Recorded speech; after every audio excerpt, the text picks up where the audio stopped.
জানাচ্ছি। আসলে আমার এই যে 87 সালে চিটাগং মেডিকেল কলেজের ছাত্র দলের একটি কনভেনিং কমিটি, এরপরে 89 সালে এসে অনেক চড়াই উতরাই পার হয়ে আমরা সম্মেলনের মাধ্যমে সভাপতি হয়ে প্রায় 35 বছরের এই রাজনৈতিক জীবনে হয়তোবা এই প্রথম একটি recognition, that is mayor Chittagong city corporation.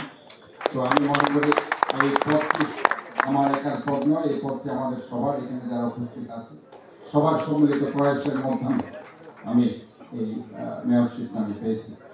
কাজে আমি সবাইকে নিয়ে আমি একসাথে কাজ করবো, এই কাজ করেছি। এবং চট্টগ্রামে আমি বলেছি যে এই শহরটি, চট্টগ্রাম শহরটি শুধু আমার একার শহর নয়, আমি সবাইকে নিয়ে একটি ক্লিন, গ্রিন, হেলদি সিটি ইনশাআল্লাহ চট্টগ্রামকে আমরা করবো, একটা পরিচ্ছন্নভাবে। আর আমি বাজেট ইস্যু যেটুকু বলছি যে চিকিৎসা এমন একটি মৌলিক অধিকার আমাদের, যেখানে আমাদের নেতৃত্বে আমাদের যে আপনারা দেখেছেন দীর্ঘদিন কারাভোগ করতে হয়েছে, ওনার মৌলিক যে অধিকার চিকিৎসা সেবা আমি পাইনি, বিদেশি যেতে যাওয়া হয়।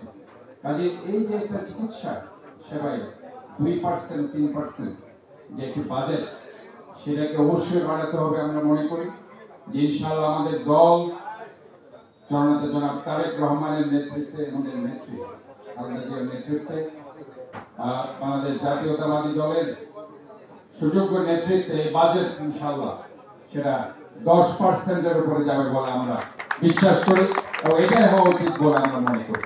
আমি আর বক্তব্য বাড়াচ্ছি না। আমি আজকে যারা অনুষ্ঠানটির আয়োজন করেছি, চট্টগ্রাম মেডিকেল কলেজের আমার জাতীয়তাবাদী ছাত্রদল পরিবার, তাদেরকে আমার অন্তরের অন্তঃস্থল থেকে আন্তরিক অভিনন্দন, মোবারকবাদ, ধন্যবাদ, শুভেচ্ছা জানিয়ে আগাম ঈদ মোবারক জানিয়ে আমি আমার বক্তব্য শেষ করছি।